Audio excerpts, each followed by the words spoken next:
Hi, welcome to All the Sense in the World. I'm Joy Berta, and I am so honored to have Tara Bench, also known as Tara Teaspoon, Yeah.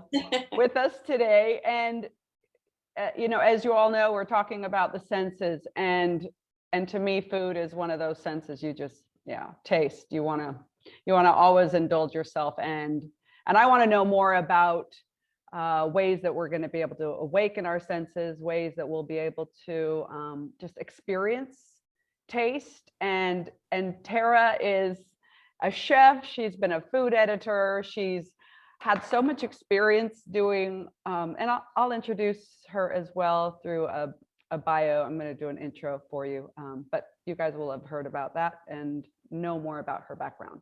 So, but I wanted to first, Tara, hi. Hi, thanks for having me. Yeah, she's in New York City right now. And we met in New York. This is interesting. And I have to bring this up because when I met her, she and I were volunteering working with some youth. And I remember clearly, I'd hear about Tara Bench. She's working for Martha Stewart Living. She's an editor. And I thought that was so cool. Then, we're preparing a meal up at these cabins in upstate New York, and we were in the cafeteria, I guess, in these cabins, and out she brings her spread of knives.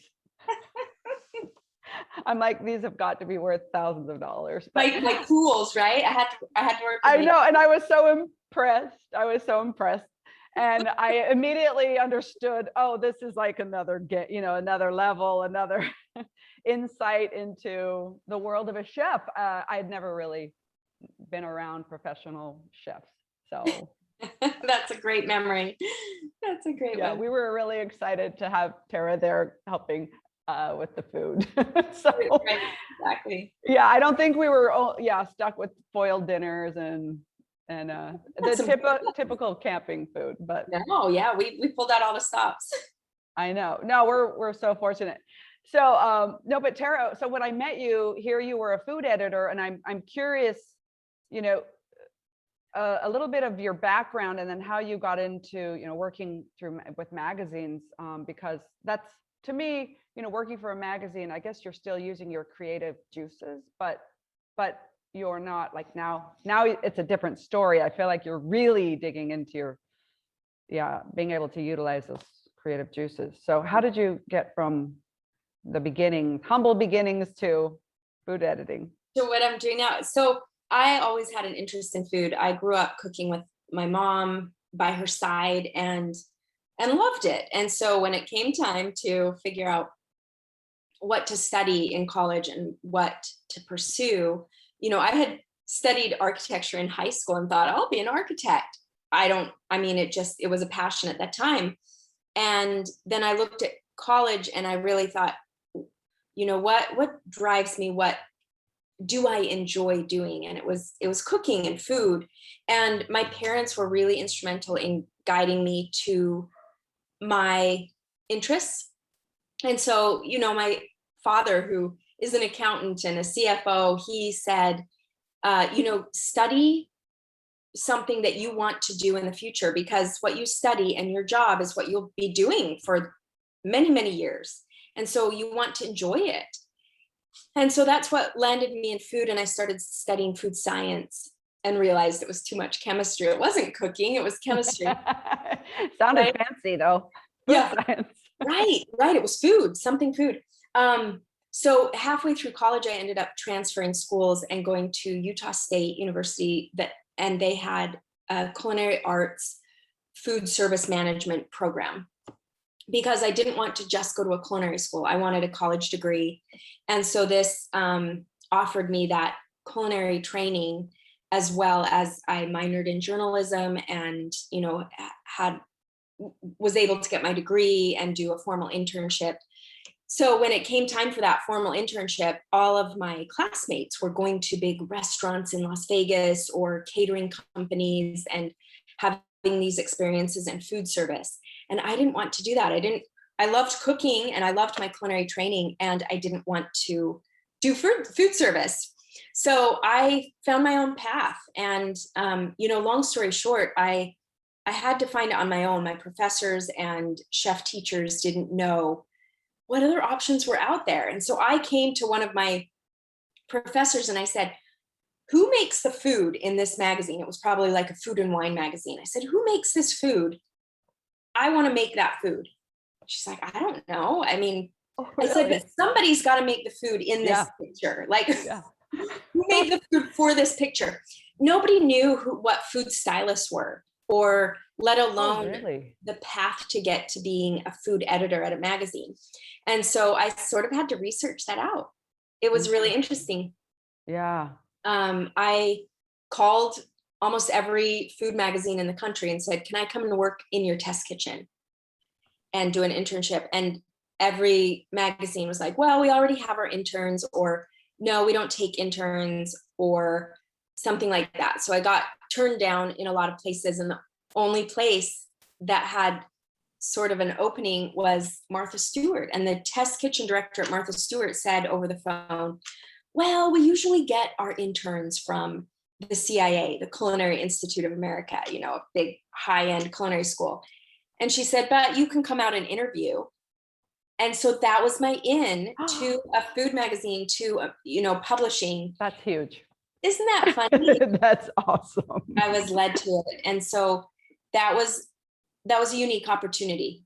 Yeah. So I came out to New York and cooked for the test kitchen director and interviewed, and didn't do a great job. But you know what? I was lucky is she saw my passion and she saw my drive and took a chance on me. And so that's how I started at Martha Stewart magazine. I was an intern, and then they ended up hiring me after that. Wow. So were you just about to finish school, or you had finished school? So I did my internship after graduation. Okay. Because I had switched schools in between my education, it kind of fell that way. But typically I would have done my internship during junior year, and that would have been a different story, right? Right. No, I love the story you've shared so far. And so there are a few points as you were talking, I wanted to bring up. So, I do find it very interesting that you knew early on, and you were inspired also by your parents, but to find something that you would enjoy. I'm telling you, I don't know how often people actually discover their career path by, actually questioning themselves. Will I find joy in this? Will this be something I'll actually love? And I know there are a lot of young folk out there who are lost. They maybe can't even find that joy, or what is that thing. I was kind of one of those people myself, so I can relate to that, because I knew I liked to sing and I liked to dance, but I knew that wasn't a career for me. So what would I do? Yeah. But I guess so. How do you dig deeply into yourself in order to find that? I mean, it feels like maybe it was a little more natural for you, but have you seen this, in other circumstances? Yeah, that's a great point. I think it ebbs and flows. So at the beginning, I was a young, fresh out of college student, a young person, and there's a mix, right, of passion and drive and excitement. But I think it ebbs and flows, because at some point that becomes, oh, I need to support myself, that I need to figure out a job that pays me a wage that I can live off of. And I think everybody sort of experiences a little of that. Like you said, you had these passions, but realized the reality of sustaining yourself on that. And so to find something related that you can still be passionate about and have something as sort of a hobby or a passion. And I was lucky, as much as my parents encouraged me at that time, they saw me going into the world of food, and then they sort of backtracked, right? I remember. Did they? Yeah, I remember having sit downs with, them, and they kind of were like, I don't know if you can get a really good salary in this type of business, and how are you going to sustain yourself? And so they didn't know either, but I didn't. I just knew I was learning, I was experiencing new things, and my world was opening up. And so when you're young, you can sort of say, okay, I have a lot of paths to choose from, and make some educated decisions on that. And I think I had lots of people helping me, but it ebbed and flowed, right? I think there was that drive and that excitement, but you have to be responsible and think about the future. And luckily I landed in publishing, which gave me an opportunity to go several different directions, which was, Yeah. was nice. And still doing what you love and being surrounded by food. That's exciting. Well, and another thing is, so not just with the finding passion, but so you, wow, I mean, I was touched when you were talking about, you know, finding that these particular, I guess, professors that you were, you know, studying with didn't really know this other field of food. Yeah. Had no idea, which I think is wonderful that you bring up, because I don't think as a student we often would maybe what should I say? We put a lot of trust in our leaders, our teachers, our, you know, and it was great that you were able to say, wait a minute, there's got to be another way. There's got, you know, as opposed to just going the same path that the other students did, or, you know, and it's like, well, the teachers could easily have provoked you or promoted you into another field that you would have ended up maybe not being happy in. So, or not excelled in, or not, yeah, my world. But you found your way. Like, I love that. I love that you physically took a magazine. What is this? No, you know, yeah. and ask questions. And that's another thing, you know, with this podcast, I love the idea of people finding, and I want to, you know, help encourage people to start asking more questions. You know, it's like, well, why is it this way? I'd rather it be this way. It's like, okay, well, find that way. It doesn't have to be the direct path that everyone else is going. And I love that you are the example of finding a different way, and yeah, kind of challenging leadership in a way, you know. You did. Sure. And opening their eyes, right? And I think this goes for any field, is if you have a passion or curiosity, you know, go with it. In engineering or design, like, who creates the design for this product that I love? And where does this come from? And what's the start of this process to create something, or a business? You know, it can be in business or design or create, you know, something creative or analytical, where there are so many more professions and opportunities than we are exposed to. Oh, yeah, that's a really, really good point. So how do we find those other professions? I know, like, for you looked at a magazine and said, someone's doing something in this magazine. I don't know what it is.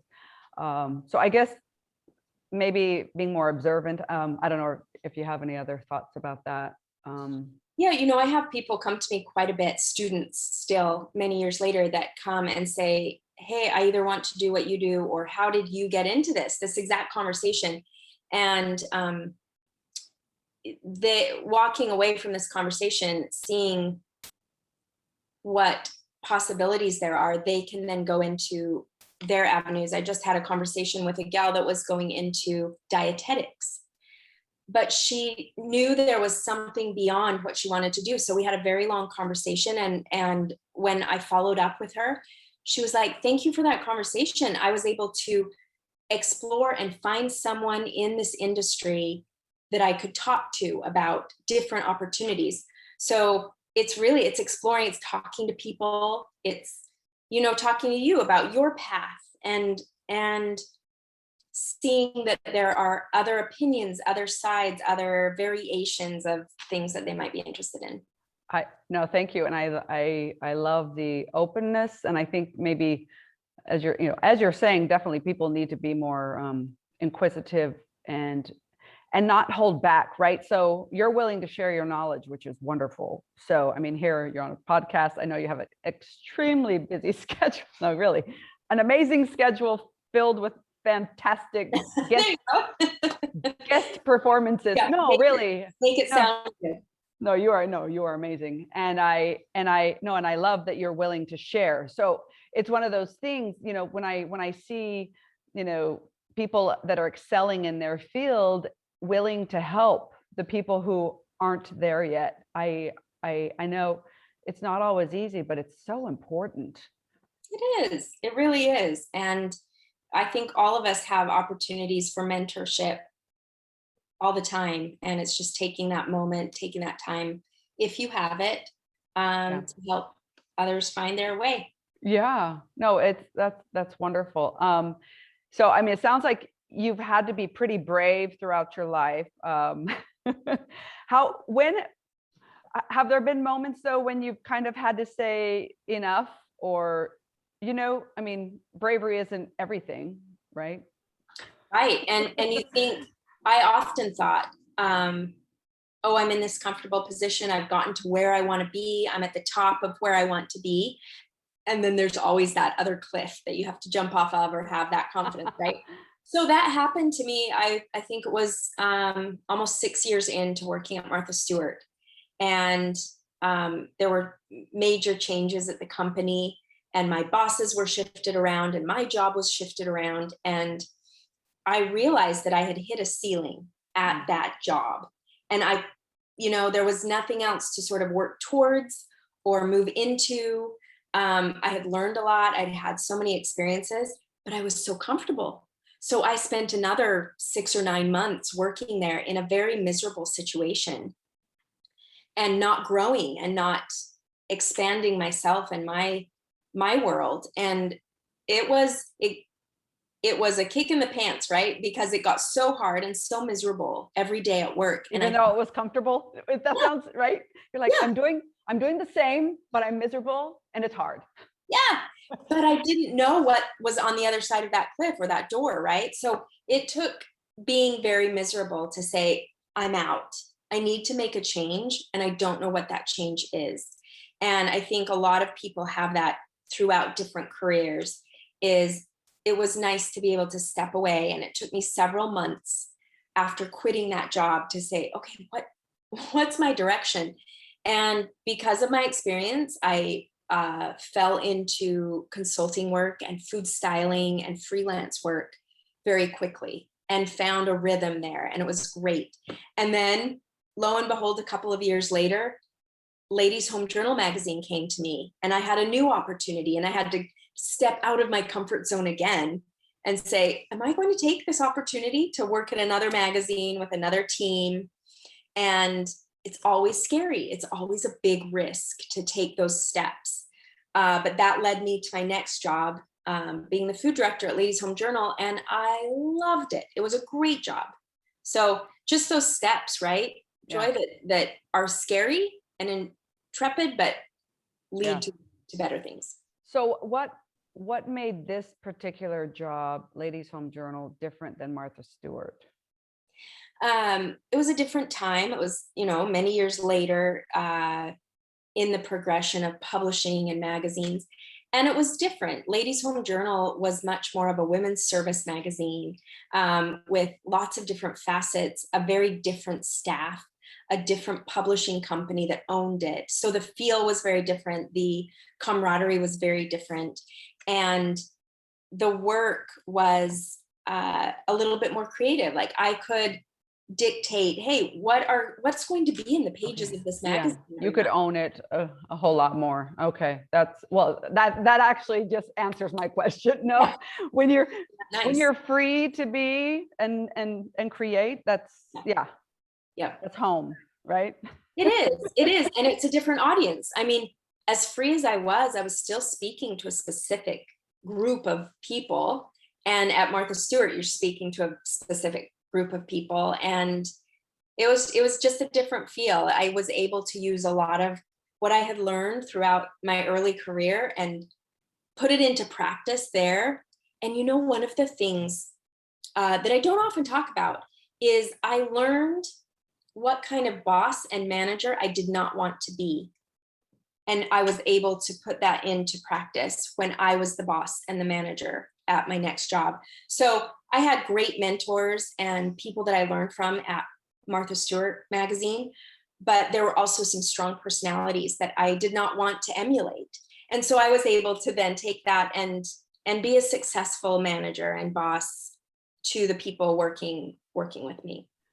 So let me ask you this: what is a successful, mentor or boss? And when I say successful, I mean, in your terms, how you're comparing how you could have been, but how you became because you were able to kind of recreate your own type of, boss. What do you think would be a good leader, right? So I'm curious, what is that? That's a good question. And I'm still learning. I'm still changing, right? Give me a taste, because I'm sure it's, yeah.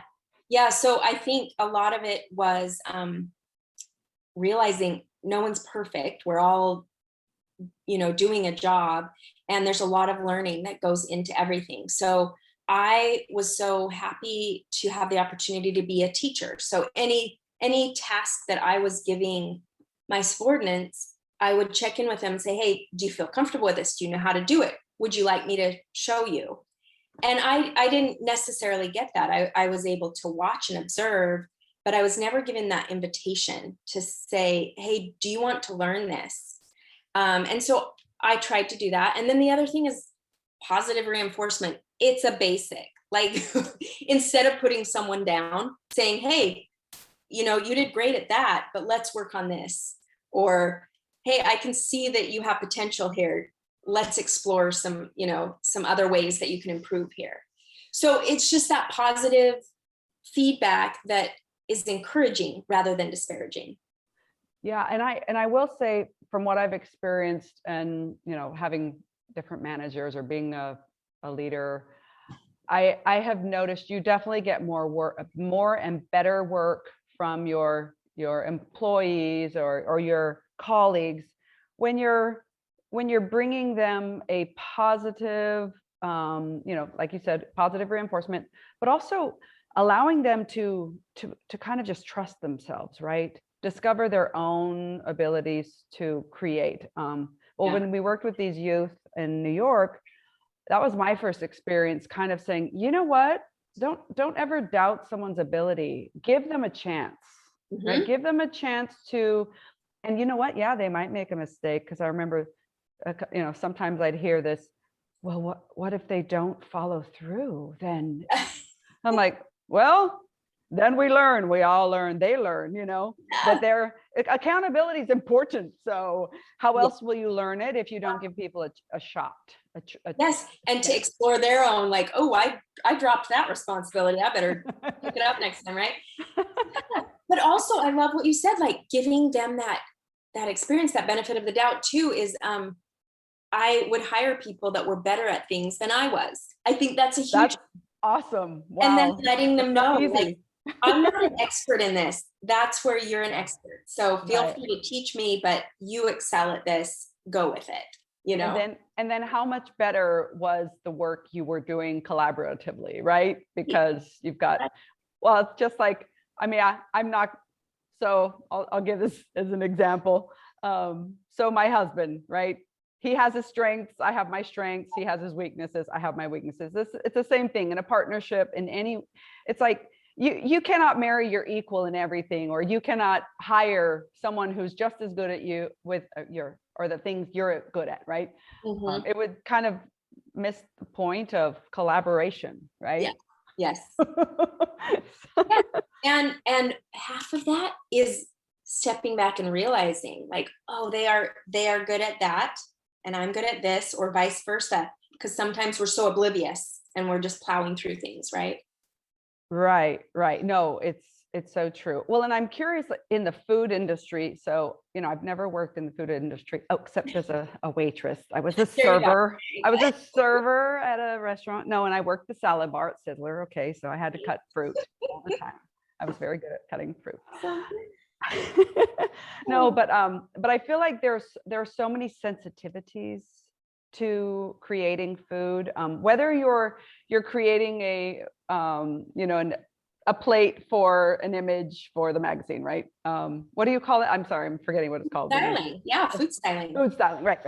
So even that in itself, there's a sensitivity, and I guess sometimes emotions could probably run kind of high if you're very passionate about the way that pasta looks on the plate. I'm not kidding. Yeah, we're not doing spreadsheets here, right? We're being like, a lot of my industry is art and creativity and specific passions, right? So yeah, it is. And to be honest, when I would hire someone, and still do, they go through a cooking test. So, it's an editorial test, but it's also, I'll have them cook for me. And that is where we found our rhythm, is if I could relate to their perspective and if they could relate to mine, through that art, that creativity, and that cooking. And so it is a very different industry in that way. And like we've talked about, there are a lot of senses that go into it, right? Like how somebody sees something, what their taste is, and how they work with food, how they work with that medium. So it's really interesting and different. Yeah. So let me ask you this. I'm sure you've seen across the board there are different levels of sensitivity when it comes to not just the people you're working with, but I mean the people your audience, right? And I feel like it's one of those things where, as an artist, I'm going to call you an artist because you're a scientist and an artist, but but I mean, you have such a varied audience as well, with differing levels of sensitivity. So where are you with that? Are you trying to enhance people's sensitivities, or are you giving them what they will know and love and feel comfortable with? Yes, that is a great question, and a constant balance. I think I sort of play around with both aspiration and inspiration. So I want to give people things to aspire to, things to elevate their life, elevate their cooking, their food, their taste. And so there is a mix of that aspirational food, the 4-tiered cake with frosting piped all over it.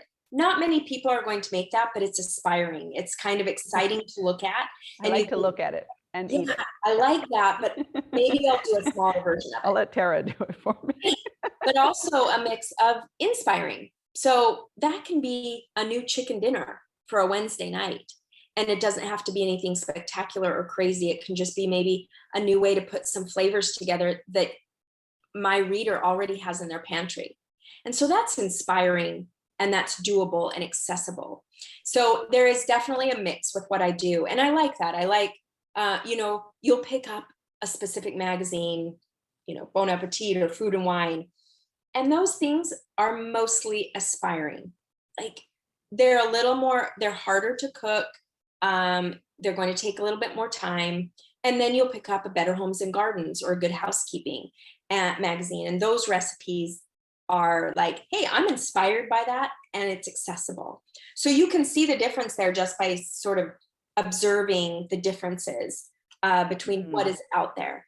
And honestly, I kind of like doing a little of both in my business and my brand, and it allows me to connect with people in different ways. Yeah. So if someone's coming to Tara Teaspoon's website, they will know that they can find either or both. I mean, I've looked through your website and it's amazing because and don't look at it when you're hungry. Yes, exactly. You want everything. No, really. I was like, oh, I thought I was hungry for like food. Then I would see the desserts and I'm like, no. I just skip to the dessert. No, but food.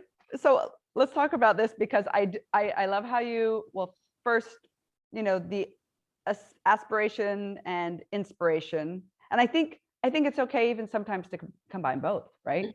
Absolutely. Because I mean, for me, I'm one of those sometimes use a recipe people, but I wouldn't mind hearing, different ways to make my chicken. It's like, oh, I hadn't thought of using, I don't know, a different kind of poblano chili or something. I don't know, some different kind of something, or the way you cook it, right? Because that's another thing. I don't think people realize it's not always what you put in it, but it's how you're doing it, right? Are you grilling it? Are you roasting it? Are you putting it in the slow cooker? Yeah. Yeah. and I'm sure we all get in ruts and it's very easy. So yeah, I know for me, I'm looking for some aspiration that will give me some sort of hope. But maybe, yeah, and I think it's good to yeah, look for things that are different and unique to what you're normally doing. Mhm. So yeah, looking at different websites for cooking and magazines. I have some magazines I get on occasion. Or Um, cookbooks. Yeah, cookbook, cookbooks. Yeah. your cookbook. She has a cookbook, guys. Yeah. And but also if I go to restaurants, that helps me too. Yes. I, and then there are some restaurants that don't, that don't inspire or aspire, but we won't mention those right now.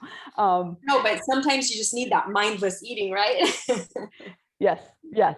No, it's true. But I will say I'm looking for maybe different ways. And I guess if there were a way to categorize that, at the aspiration and inspiration, I think even within our website, sentience.com, I think that would be something really helpful when you're trying to help people understand the levels of the senses, right? The level of taste. So I don't have to be a connoisseur of every herb in order to really understand how to enjoy, first of all, how to enjoy food, how to make make Yeah. make food too. But I think, yeah, that'd be an interesting approach for people, the understanding the aspiration as opposed to inspiration. So I appreciate you mentioning that. Yeah, and there's also that you know, we when we deal with food, we also hear that sense of hearing is uniquely important when we eat and when we go out to restaurants. So think about it, like Tell me, yeah. we know we know that pigs in a blanket are kind of tasty. Like we know what pigs in a blanket are, hot dogs wrapped in bread or pastry or pretzel, whatever it is. But pigs in a blanket doesn't sound all that fabulous, to our ear, but our brain already knows it tastes good. But what about when you hear something like honey grilled peaches with crostini and burrata? You suddenly hear the difference. I tasted it even Right? more so. Right. The Instead of layers, yeah. pigs in a blanket. So cooking food and creating recipes and reading cookbooks and magazines, that plays into it too. Is Inspiring, yeah. the title, the description, what it sounds like. Isn't that funny? Because we look at pictures and we think that looks good, Yeah. but we also can hear So it. the word. Mhm. So the word, I mean, like you said, the words, right? The words you're using. I ended up getting a few books on, on writing about food. Yeah. And I mean, this has been your industry, but I hadn't realized until I saw actually Anthony Bourdain. Mm. When I would watch his shows, love him, rest in peace, right? Yeah. But I was so inspired by the movement he would take me through of not just like, meeting the people, a new journey, a new place, that experience, but also the way he would describe the food, the way he would talk about this emotional impact it has on him or on the people, why they're eating this food, these traditions that are so much more profound than we realize. So I mean, for him, he opened up this new world for me as a human, understanding food and its power. So you mentioning even just the way you just described the crostini, I'm like, oh my gosh, it's like, can I listen to those words? Hold on. Right. No, plug my Right. ears. But I could have said, peach and cheese bread, peach and cheese on toast, right? But that didn't describe it very well. And that's what Anthony Bourdain did so well. And, I loved that he brought in the culture and the history, because we get so attached to, we all have food memories, good or bad, right? We all, and a lot of them go back to gatherings or family or eating with people or eating food that someone made us that made us feel a certain way. And he brought a lot of that into that culture of food and eating. And I loved that. Yeah. And I think if people were able to understand that more or be more exposed to that, there would be a different view on food. So if you don't mind, I actually do want to talk about this because I feel like food is a foe to many as opposed to a friend, you know, it's sad to me because I mean, I've had my own battles with food. But it was like once I traveled abroad to Italy for the first time, I remembered seeing the way they ate, the way they approached food was very different. And also just the food I was able to partake of. And I'm like, well, where's the big platter for dinner of pasta? You know, it's like, that's not how we do it. You know? And it was nice because I was like, oh, is this how I'm going to be able to eat if I think of food more as a friend, right? Or as a something, it's like just as something special in my life, as opposed to, you know, I must eat to survive. Right. And what chemicals am I putting in my body? Right. You're absolutely right. And working in food, I've battled the same thing. We're women, we have physiological bodies, and food affects us. I mean, it's the chemical reaction that happens in our bodies. And I love sugar. I love desserts, right? Like same with you. So you can't battle that. You can only eat so much of that. And even though you're eating vegetables and fiber and all the healthy things, it's an actual physical chemical reaction in your body. And so balancing that and saying, okay, I love this. I love gathering. I love cooking. I love eating. And how do I sort of be responsible around that in my life? Is it portion control? Is it eliminating certain things? And people have allergies. You know, I have a brother who is a celiac and can't have gluten. So we have had to change our cooking and the way we eat and the way we gather around food as a family to accommodate that. So a lot of people have various reasons to change their diets and things.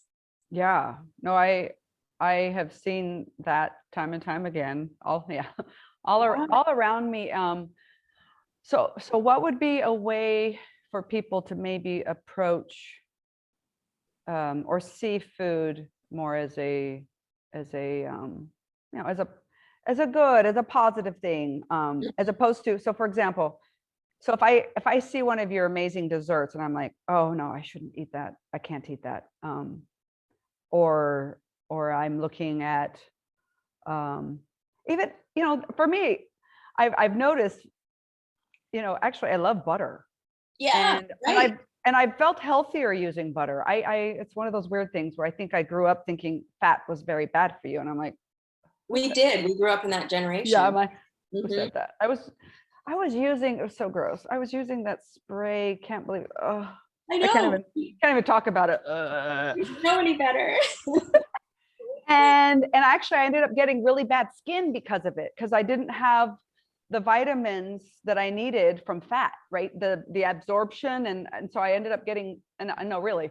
And I didn't realize that was actually affecting my body in a negative way. So, no, but I guess, you know, helping people understand that there's a healthy balance. It's okay to eat, you know, some fatty, you know, buttery, delicious, you know, small portion of a I don't know, or even that peach cobbler. I don't know. Yeah, you have a better name for it.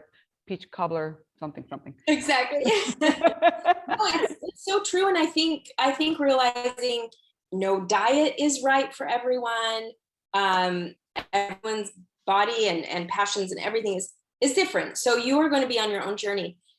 But I think part of it is find something. If you are dealing with a change that you need to make, and you know, I need to change the way I eat or cook or something, right? We all deal with that at some point. Look at it and say, what aspect of this can I find some enjoyment in? Am I a really good planner? Like, do I plan amazing vacations? Move that skill into food and say, well, I'm going to meal plan. So I'm going to approach my eating every week as if it's planning a vacation, you know, and that's not for everyone. I'm not a great meal planner. So what I do is I make sure I'm a great grocery shopper. So when I go to the grocery store, I make sure to buy lots of fresh fruits and veggies and canned goods and meats that I know I can create healthier recipes with. Then I have it accessible. And then, but if you're good at planning, do meal planning and plan out those recipes, plan out your grocery list. The other thing is, yeah, elimination is hard. Taking that joy out of eating, like if you go on a diet, it becomes like a joyless event to eat, right? So find sure. ways that you can still enjoy, like have joy in your eating and cooking. Maybe it's, I want to bake desserts. I love baking. I love eating desserts. But every time I do, I'm going to invite people over so that there's nothing left over. Or I'm going to find 3 people that I can take this to. You can still bake. You can still have a portion of it. But look how nice it is that you're eliminating that temptation. You are still enjoying that connection with food and people. And, there's lots of ways. No, you bringing these up is very helpful. And I think, something might click with, someone who's going to listen to this, because I like what you said about find what you're good at or what works for you. And I will say, there's going to be hit and miss, right? There are going to be these very difficult situations where you thought this particular way of preparing your foods or not preparing your foods was going to be work out for you. I know for me, I have to be pretty spontaneous, and if I buy a bunch of food at once, I'm not necessarily going to use it, because the next day I'm like, I'm not even craving that at all. Right. I have to be very spontaneous. So I do have a lot of different herbs in my house, a lot of different, even olive oils. Like I love different types of olive oils, balsamic vinegars, balsamic glazes, whatever it is, because it's like my perfume collection. I need a variety. I need like assortment. I'm not even kidding. My lipstick collection. It's like, oh, I love lipstick. I love different colors and shades. So I think it's maybe giving people that freedom to say, don't feel like you have to put yourself in a box ever. And you don't have to do it like the person next door. Yeah. Right. It's like, but she did this and it worked for her. It's like, yeah. Maybe not going to work for you. Right. But I also love that you're bringing up, finding joy and finding pleasure in the process, right? It should not be torture. And if you're feeling bad about making cookies, then don't make them. It's like, don't do it because you feel like you have to, or unless, you've been asked to make something and you've agreed to. It's like, yes, then make them and give them away. Sure. But ways, right? Not everyone loves cooking. Most of us like eating, but I run into people all the time that say, I just don't like cooking. Yeah. And so find ways to make things semi-homemade, that term where you buy already chopped vegetables and marinated meat, and you can just come home and stir fry them. You don't need to mix all the sauces together and all of that. There are so many things that are accessible to us now. If you don't have a passion for it, you don't have to push it. Right. I love that. Yeah, you can find other ways, right, to feed your face. Yeah. No, but I do think food should be, or can be, a very positive aspect of our lives. I think it, as you had mentioned earlier, and I love that, it can bring on emotions, it can bring on memories. And I wanted to talk about that more, because I actually feel like, as taste being one of our senses, and also the smells of food, things like that, it is extremely powerful, when it comes to, what it invokes within us. So what for you has a very profound effect, what type of food or experience with food? Yeah, I was very different, and still am very different in my history and likes and passions for food than a lot of my peers, because of where I grew up and because of the type of food in Utah and Arizona, out west, Very different. than people on the East Coast here that I work with now. And I love that. I love that I can bring that history into my work now. But it was a lot of, home cooked meat and potatoes, from the farm type of cooking. And then out here, you get the diversity of cultures and Chinese and Thai and Italian all mixed together. And it's just different. And so I like that I've been able to bring those things together. But talking about memories, they are so strong. There's a recipe in my cookbook that I put in there. It's for whole wheat pancakes. And the way that you make them is you put whole wheat in a blender with some milk and, eggs and everything, and you blend it up and it makes this beautiful batter and you cook these wonderful fluffy pancakes. But my grandmother made those for me when I was little. And so I remember being at grandma's house and waking up to the sound of the wheat in the blender and the smell. And so that is very, it's a good trigger for me, right? It's very triggering for those memories and emotions. And it's a simple pancake recipe. But if we dug deep, and you may be thinking of something right now that, mother or grandmother or friend would make for you, or you would eat with them, that still to this day brings back those memories. And it's very strong. And I think we can still create those memories with our friends and gathering our family and friends together around food, create those food memories that will last a really long time. I love that. As you were talking about wheat, my mom had a wheat grinder. Yes, right. Legit. It was huge. It was, So that's what I would hear. This big machine. And then would she make bread, or what would she do? So, Mom, love you. She couldn't make bread really. No. But she would, what we did as kids, it was interesting. My mom had a book, and I can't remember, it might've been like a Betty Crocker or something, but it was about quick mixes, like all about mixes.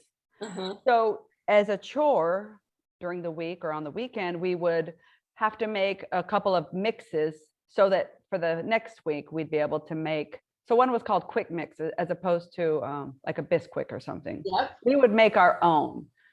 So we'd have that. And then one was like a wheat derived type of mix. And then there were some, oh gosh, I'm trying to remember what the other mixes were, but it's fascinating how that's kind of how we survived, because we were a family of 7 and my dad was working various jobs and struggling in also Utah. And it was hard, but my mom needed to feed us. So she figured it out.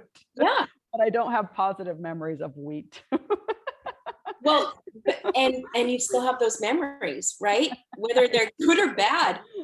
Those are some strong memories around food, right? They live, and the siblings, we all, kind of like, remember when, yeah. Yeah. So, but yeah, no, the memories are strong. Food is really powerful, that's for sure. And I will ask you this. So when it comes to, being raised you were raised in Utah, right? Born and raised? Yeah. So I'm sure there are also some ethnic stories and cultural things that have followed your family. Not just, Utah food didn't just come out of nowhere, right? So I'm curious, DNA wise, if you felt a connection with, your roots with food. Yeah, certainly. I think it's a little bit of yes and no. My grandparents grew up in Utah. My parents, I did. We lived in Arizona during my high school years. And so we had a little, Mexican and that sort of food flair in our life. But Utah, yes. I mean, I grew up on Jell-O. And when I came to work in New York, I ran into a coworker that had never had Jell-O, and she was in her 30s. I mean, totally different background. Right. Yeah. Everyone knows Jell-O. Right. Everyone knows Jell-O, but that is a very, area centric sort of thing. And as are, the burger drive-ins that you would go to, and, the fresh peaches and the fresh fruit that is apricots. Oh my gosh. Are central to that area. But now, I think it's different, Joy, because our world has changed so much. Everything is much more accessible. So we're getting produce and food from all over the world all the time. And so those lines of cultural food are sort of blurring. Yeah. And so, now growing up, somebody might have homemade Thai food at home all the time in the middle of Utah, because that's what their family likes. And it has nothing to do with where they live, because things are so much more accessible. But, that it played into my work because I took sort of those comfort foods of my culture and my family and brought them into, I still cook that way. I still entertain the way my mother did and the way my grandmother did, with a certain array of foods and menu items. But obviously I've been influenced by a lot. I think we all could look back and say, oh, 20 years ago our diets and our eating was much different than it is now, and look at it, we got instant pots and air fryers. We didn't have that when we were young. So our food and cooking does change, and it does evolve. Yeah. How do you see it going forward? I know you're not a clairvoyant, or maybe you are a clairvoyant, but no, I mean, I'm curious to see, will it become more simplistic or more complex, or will it, honestly, what do you think? Have you thought about it? Absolutely. I mean, I put trend reports together for clients every year. I do it for my own business, and it is interesting to see the changes and the predictions. And it really is, it's predictions. It's kind of what food production companies are trying to push at the time, or appliance companies. So Instant Pot was very marketed and very driven in selling this specific product. And our whole culture is now immersed in that type of appliance cooking because of that. But it was the same when the food processor came out, in the early 70s. It was like, well, now you have to have a food processor to make dinner. But you didn't really, right? It was that push and that trend. But what I see, I think it's a bit of a mix. I think I touched on the fact that so many ingredients are now accessible to us that weren't even 5-10 years ago. Specific sauces and flavors and produce that are in our everyday markets that maybe we could not have gotten, and they're coming from all over the world. And so I think our cuisines and our cooking is ever evolving, and I think we'll see more people exploring global flavors in their kitchen in the Midwest, or or sharing our culture and our food. I went to France and visited some friends of family there a few years ago, and all they wanted was for me to make chocolate chip cookies for them. Isn't that funny? I hear yours are amazing. So they're pretty darn good, but I couldn't necessarily find the right ingredients there. Yeah. They do not have accessibility to the foods and ingredients that create my traditional foods. And so I think it's evolving. Okay. Yeah. Okay. So when you go to France in a few years, you will be able to use and find all of those ingredients. Right. The soft brown sugar. They don't have brown sugar. Oh. Like the same brown sugar that we have. Oh, yeah. Did you have to make your own? Yeah, it's a very American thing. So I had to mix regular sugar and molasses. But it was also hard to find molasses. So it's just, it's very interesting. But now, they're having these cravings of foods from other countries and trying to recreate them in their own countries, as are we, in ours. Oh yeah. No, I mean, I definitely see, well, and I was fortunate to live in New York City, where it's just a melting pot of everything, anything you want. It's like, you want some food from Bangladesh, or, or India or Nepal, or Ethiopia. I know. Any country you want, every continent's covered, I'd say.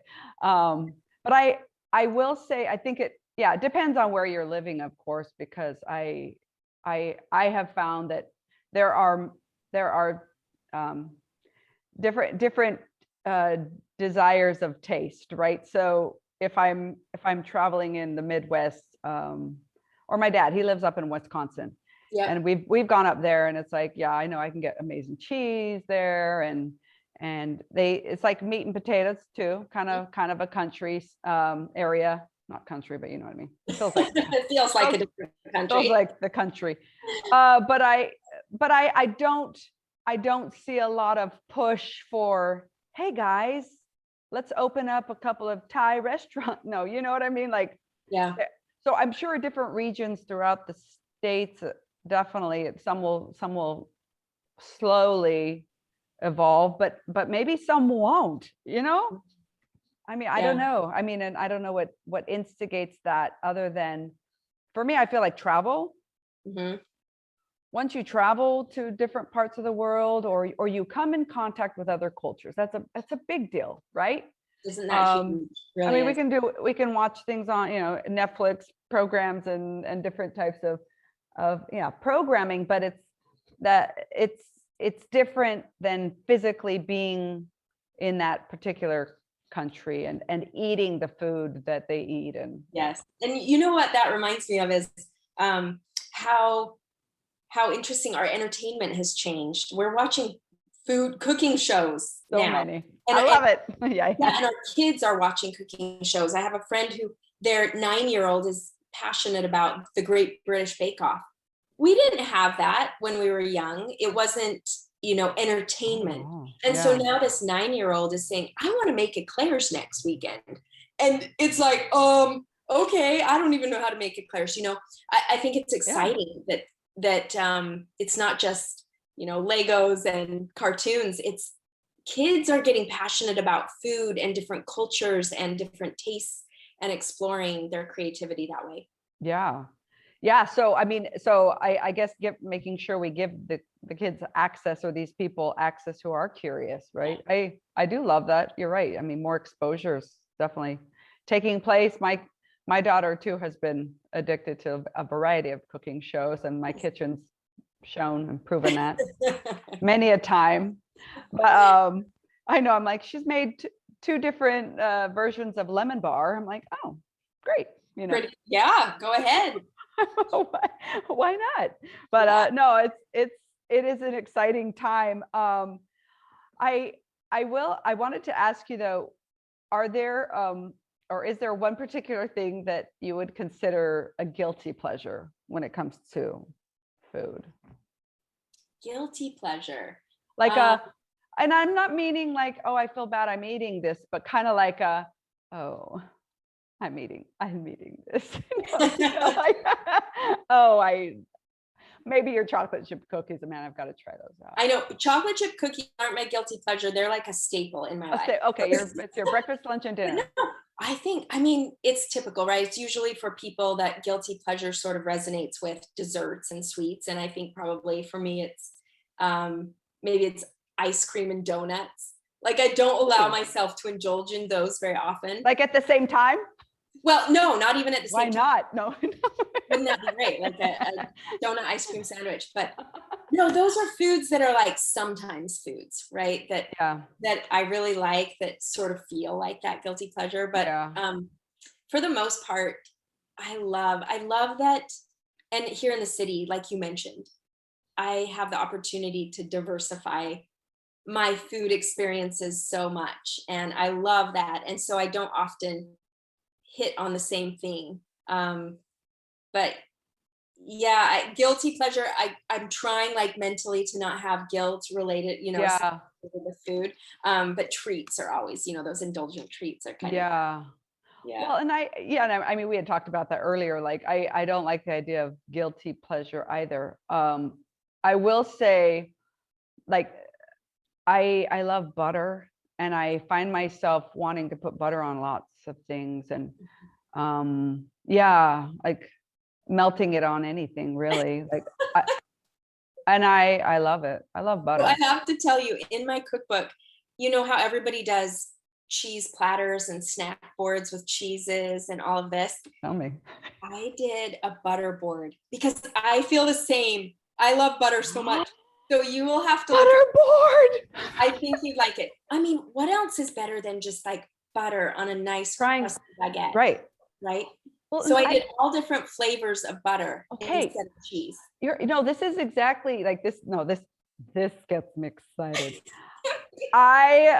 No, because to me, and I had mentioned it earlier, just the idea of like, there are so many different types of olive oil, right? There are so many different types of, and I don't drink alcohol at all. So for me, I find that I'm buying all sorts of different types of like sparkling waters, because there are so many, and I feel like there are ways to, indulge in things like butter, different flavors of butter. It's like, I don't think people realize that different flavors of olive oil, different flavors of even the jams, or, it's like a different confiture, like a raspberry, there are different styles of raspberry jam or jelly, and it's like, let yourself try these different right varieties out there, right? Yes, I love that. It's Yeah. true.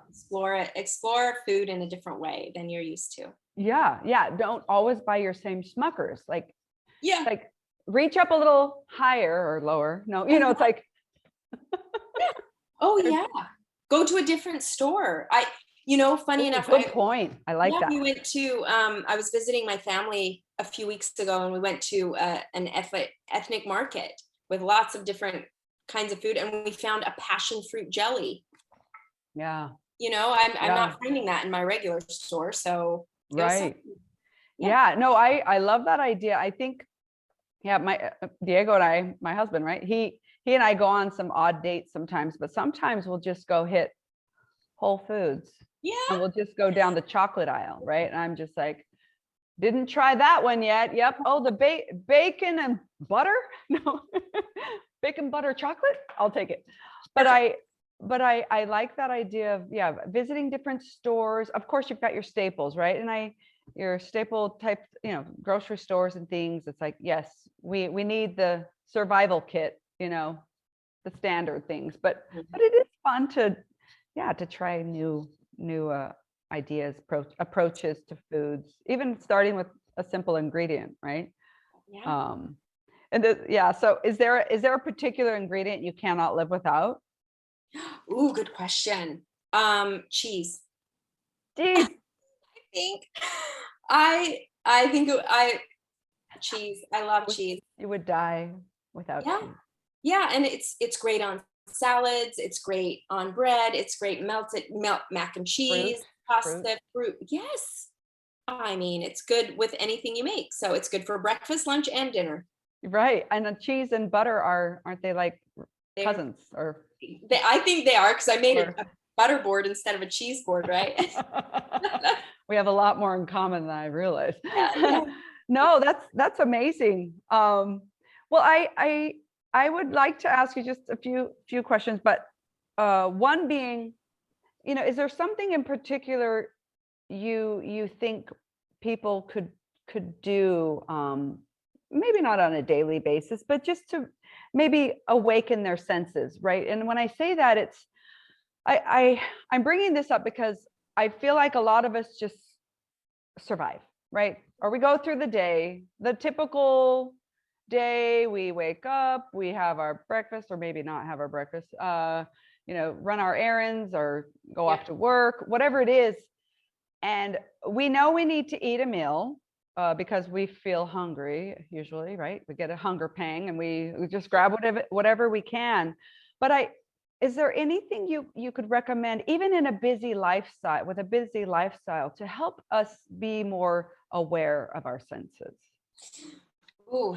Of food, I guess that's your specialty, but I think it ties in with other things too, as you were talking about. Yeah, it does.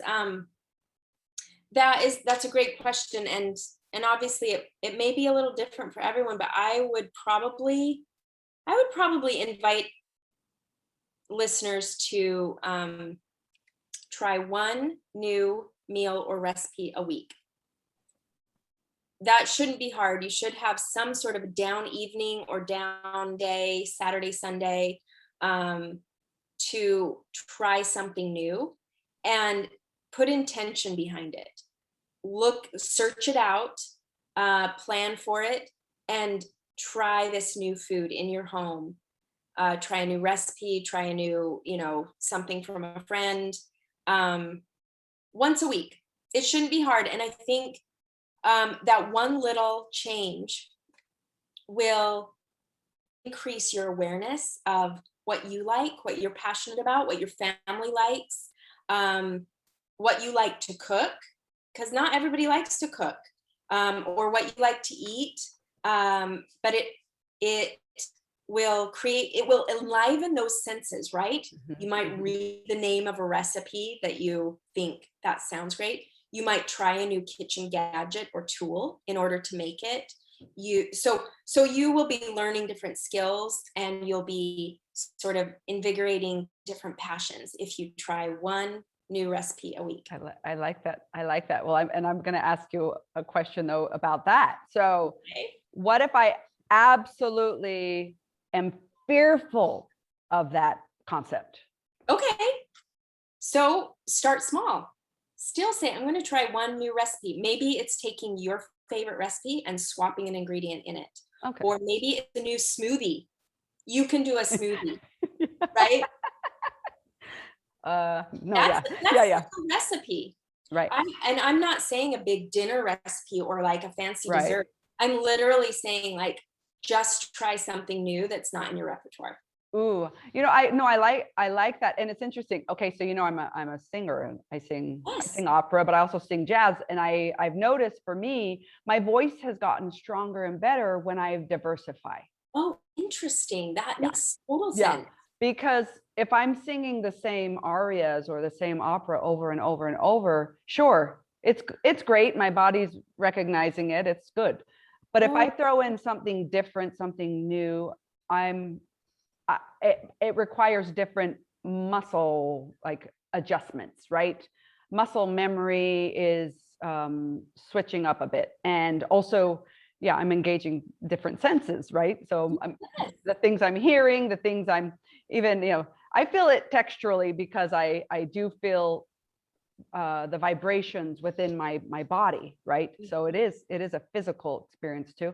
But yeah, I mean, I guess we can create some sort of an analogy or a comparison there, but it is important to diversify, right? To switch things up just a little. That's amazing. Yeah, and you're not always 100% successful when you try that new Right. thing. Yeah. But how interesting to be able to feel those different muscles or feel that different emotion. Yeah. No, it's true. And I'm glad you're kind of reminding us to not take food so seriously, maybe, or this action of diversifying, trying something new. And it's okay. And this is another thing. I think people are afraid of recipes because they don't want to mess up, right? Or they're afraid to, and I'm saying this to you, Tara, because I mean, yes, this is your life. For you, you can look at a recipe and go, oh yeah, I could probably divide that into, 1/4. Yes, No. it's naturally right. Yeah. But then for some people, it's like, first of all, they're fearful of measurements, or they're fearful of ingredients. No, really, it sounds so silly. Or maybe it's just overwhelming. So you bringing up this idea of, there's sure some things won't go right because you mess up a recipe, but it's okay. It's like, there's a learning curve with all things. And yeah, so I guess, how do we overcome that learning curve? I think it's different for everyone. I think it's a choice. It's not just that if you do something, it means you're going to be good at it or it's going to work out. But it's an intentional choice too, and that's with anything, right? Oh, that's beautiful. Yeah, it's true. Yeah, you have to have an intention behind saying, I'm going to try a new song this week, and it might not be comfortable, and I might not be super successful, but yeah, like it's the same with food, right? It's because you make that choice doesn't mean you're going to be perfect or not. It just means that you made the choice to try something new. And guess what? Your family didn't like it, but next week you can make the choice to try something new and they might like it. There might be some tears at the table. No. Yes, but how empowering to know that you are evolving and exploring and exploring those new senses and I don't know, you might find a Thank new you. passion. No, thank you. No, and I would say that that's actually a beautiful way to conclude, because that is what it's about. It's discovery, exploration, Yeah. and it is a very personal path we take, right? Yep. So, but I have loved our conversation, and it saddens me that we must go. No, but I've learned a lot, and I hope the listeners too are going to be able to take. Actually, I think there are a lot of beautiful messages pertaining to food, but also just like individual our individual journey, Sure. because it's Yeah. it's applicable. It's all applicable. But you have so much to share, and from the beginning of this conversation, you have already opened up this idea that we can learn from each other, and I have learned a lot from you, and I hope that this has been a valuable experience for you too. I loved it. Yeah, I think your just intuitive questions and conversation. It's been so fun and a great direction to take this. Thank you, but it all makes sense, right? Yeah, it does. Yeah. Well, thank you, and I look forward. So people can find you terrateaspoon.com. TerraTeaspoon.com, and then on social media, it's at Terra Teaspoon, and that's my brand and website. So much for free, and then my cookbook is available anywhere online, and it's called Live Life Deliciously. So let's do that. Yeah, right. Let's do that. Okay, Tara, I look forward to hopefully meeting up with you in the near future. I love it. I would love it. All right. Well, I love you. Thank you. Same. This has been incredible. So, all right, we'll catch up again soon. Thanks again for your time. Thank you. All right.